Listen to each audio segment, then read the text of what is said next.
the exhibitors.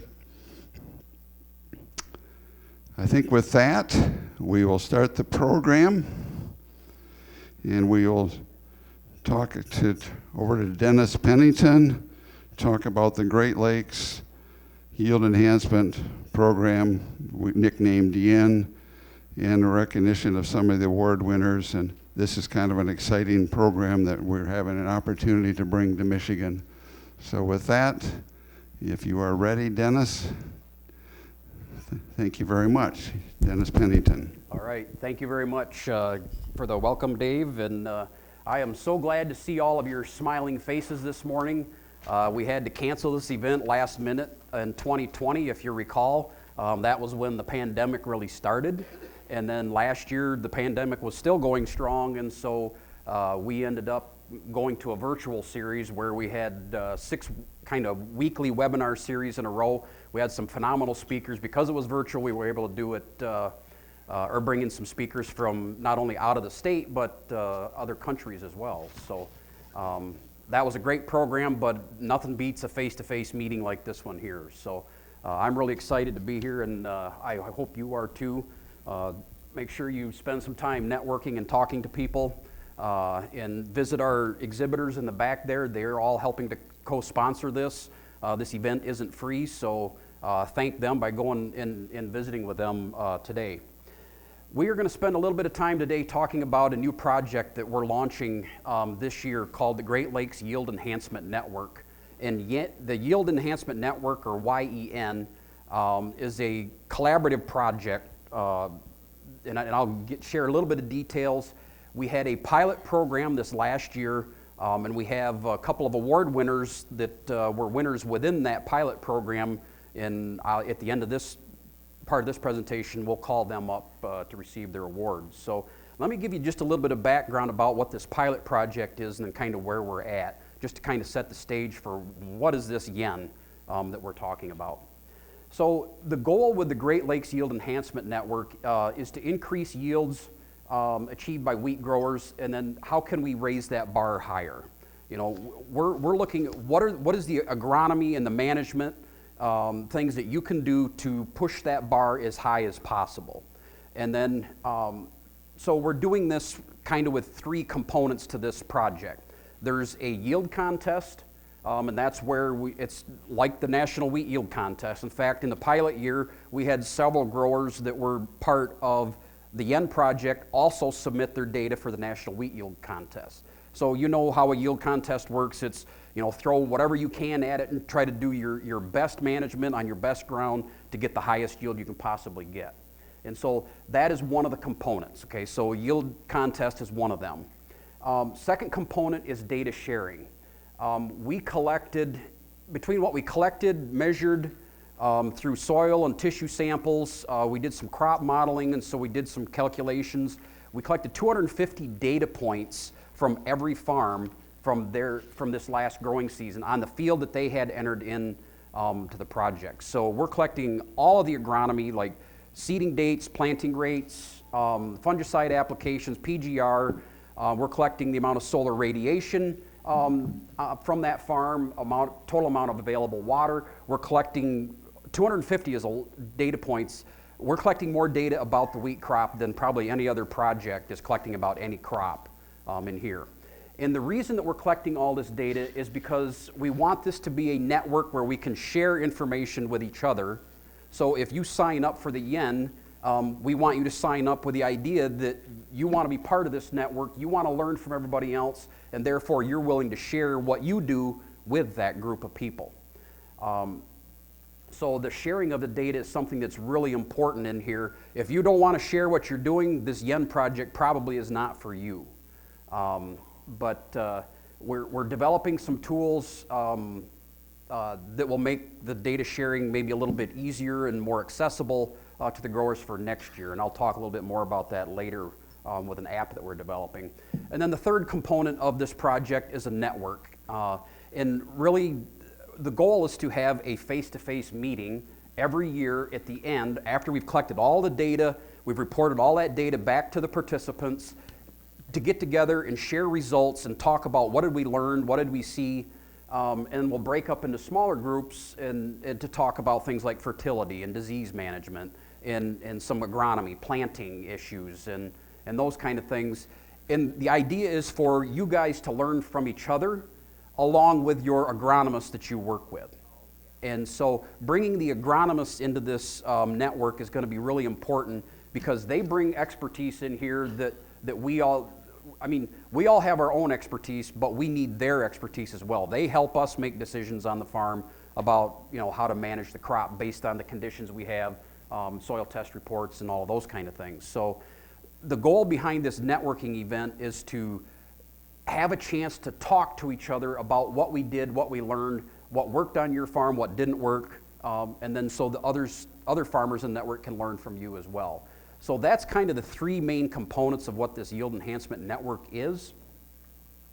We have a large project team involved with this. We have collaborators from Ontario Ministry of Agriculture, Food and Rural Affairs, University of Guelph, Grain Farmers of Ontario, Jody and I from Michigan, and we have kind of some, project oversight from the United Kingdom, from ADAS. They're a group of crop physiologists that are very good at growing wheat, and they know how the crop grows and develops. So we've got a great network of people involved in putting this whole thing together and trying to generate the reports, get information out, try to pick out the key data points to help us learn about how to grow better wheat.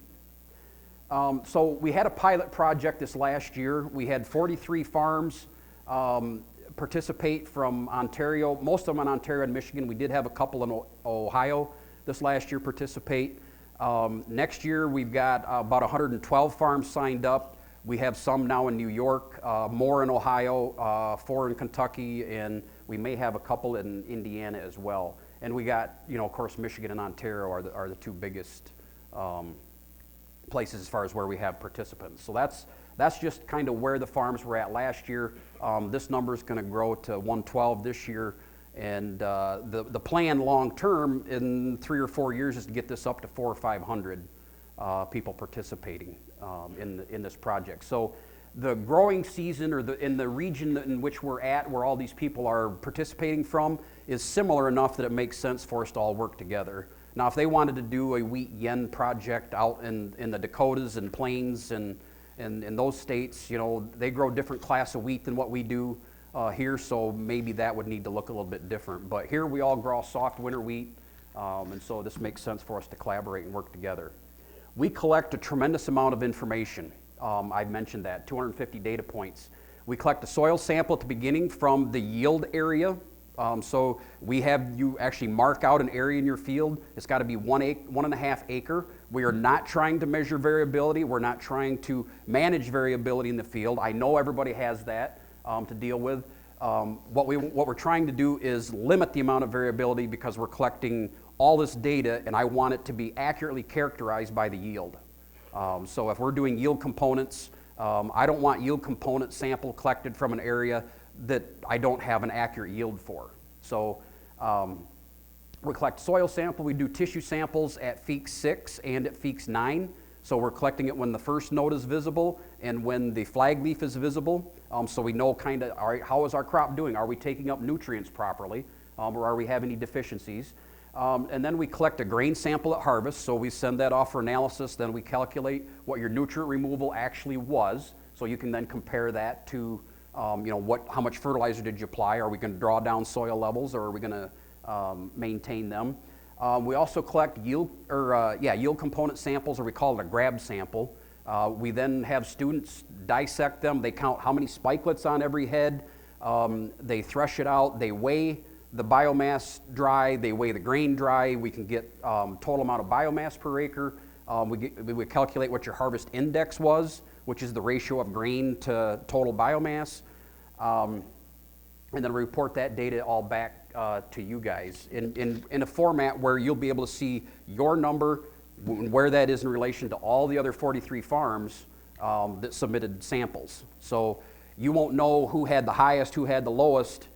You'll just know what the range in data is and what your number is. So we try to keep a little bit of anonymity to the information But the goal is for you to learn about where am I in relation to others. And you might identify things that, well, man, I'm way high, or man, I'm way low. Maybe I need to be looking at that.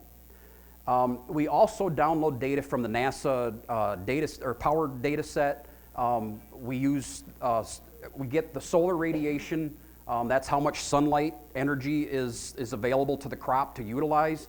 We also get the weather data, so we get rainfall and we get temperatures, your high and low temperatures. We use that information to do some crop modeling, and based on the amount of rainfall you got, the amount of sunlight you got, assuming that nothing is limiting anytime during the growing season, what is that theoretical maximum yield you could have got on that field with your soil type in that growing season? And that's called the yield potential. And so while we have the yield contest, so you can kind of compete with your other participants in the project, this yield potential is a way for you to benchmark, all right, if I'm at 50% this year of my yield potential, I want to hit 55 next year, and I want to go to 60 next year, and so on. It's a way for you to make improvements over time going forward. So I've mentioned data collection. This is just a screenshot of the app where we collected the data last year. We're designing a new system that'll be much better than what this was. We learned a lot in the pilot year. That's the reason we did a pilot, to learn how to do all this. So, and that's just a screenshot of the Excel file that has a little bit of the data. There's only maybe 25 columns there in there, but imagine scrolling 250 columns to the right. It just keeps going and keeps going and keeps going. Every participant got a final report that has a bunch of summary information. There's some tables in there. And then we put a bunch of these, what we call a box plot. And what this is a way to kind of identify where you're at. So what the box plot is, the gray box in the middle is the middle 50%.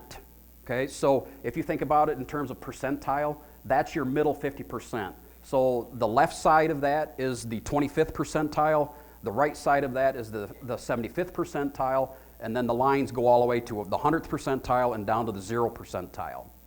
And then the yellow line is what your number is, and the green line is a benchmark that we're targeting. So this is an example of some of the data that is reported back. So you can see from here, you know, the yellow line is that farm, what their number was. They can see where they are in relation to the rest of the pool of applicants in this. And so this is representative of 43 farms. Next year, that will be representative of 112. And we eventually want to get that up to 400 or 500 farms participating. So we'll have a good, solid data set to really look at what are our numbers, what are areas where we need to work on to improve wheat yields in our region.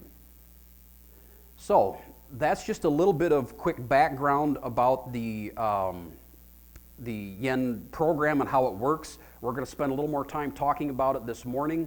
But before we get into some of that information, we do have some awards.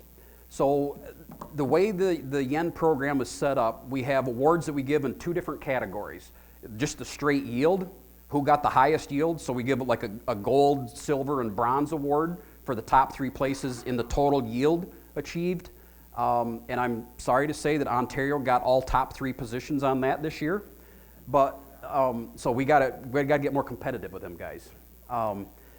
But then the other category is the percent of yield potential. So if your percent of yield potential is 200 bushels, you got 100, you hit 50%. We had 2 winners from Michigan in there. We got the gold and the silver award in there. So I'd like to call up Jeff. Would you come on up here? I have an award for you. Here you go. And if you guys want to stand in front of here and we'll get a picture. So Jeff got the highest percent of yield potential. He achieved 73.7% of his yield potential, which is pretty phenomenal. When we look at the UK, they have growers over there that are hitting 100 or even 102% of their yield potential. So we have some things we can learn through this network from those folks. But in terms of percent of yield potential, Jeff got the highest at 73.7%. So congratulations, Jeff.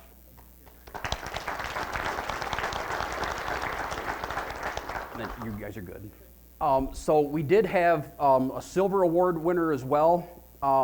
and that was Gordon Briggs of Scottville, Michigan. Gordon was not able to be with us here today, so we'll take the award back to him. So that is a kind of a quick overview of what the Yield Enhancement Network is. Do you guys have any questions before we start the panel discussion? Yes, question in the back. Mostly look at red wheat or white wheat? Good question. Do we look at mostly red wheat or white wheat? We look at both. We look at all soft winter wheat. And in fact, the highest yield that we had here in Michigan was white wheat. But we're split. I'd have to look at the numbers. It's probably 70% red wheat, 30% white entries, I think. I'd have to look. I have that data. I can look, but.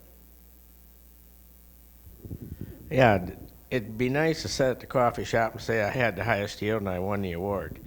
Is there any consideration you could get that would factor in the economics of it, that based on all the cost and everything else, I had, the highest return net per acre? Another good question. So we made a very poor attempt at trying to identify economics. The issue we have is that there's a lot of different products that are applied. We have Canadian and U.S., so their cost per acre is in Canadian dollars, we have U.S. We tried to do a ballpark estimate using only their crop inputs, or their crop protection inputs, which is herbicide, fungicide, plant growth regulator. We didn't look at anything else, so we said if you made a PGR application or a herbicide application, we assigned a cost for that, and we're assuming it's the same across all farms. So we did do a really rough estimate of that, and I'll have some data coming up here in a minute to show you what those numbers were for the high yield growers versus the lower yield growers. But we know we got to do a better job at that for next year, and I'm trying to figure out how do I get that information from the growers. So they almost have to be willing to give that to me in order to really do that accurately. Any other questions?